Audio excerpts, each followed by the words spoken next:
Learn how to transform vector graphics with the Puppet Warp tool. Puppet Warp lets you twist and distort parts of your artwork, such that the transformations appear natural. You can add, move, and rotate pins to seamlessly transform your artwork into different variations using the Puppet Warp tool in Illustrator. Transform your artwork. Follow these steps to transform your artwork. Select the artwork you want to transform. Select the Puppet Warp tool from the toolbar. By default, Illustrator identifies the appropriate areas to transform your artwork and automatically add pins to the artwork to warp the art in the best way. This feature is enabled by default when the Puppet Warp tool is selected.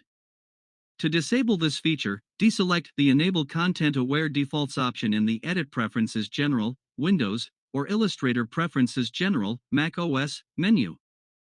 You can also add more pins by clicking the areas you want to transform or anchor. 3 or more pins are required for good results. To delete the pins, press the Delete key. Drag a pin to transform the artwork.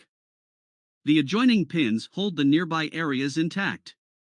Drag a pin to transform the artwork. The adjoining pins hold the nearby areas intact.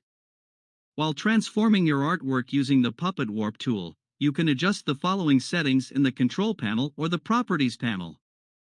Select All Pins selects all pins that you've plotted on the selected artwork. Show Mesh deselect to show only adjustment pins, providing a clearer preview of your transformations. Expand Mesh adjust the slider to bring disjointed objects together for transforming them using the Puppet Warp tool. Thanks for watching ITMaster channel. Please like and subscribe ITMaster channel.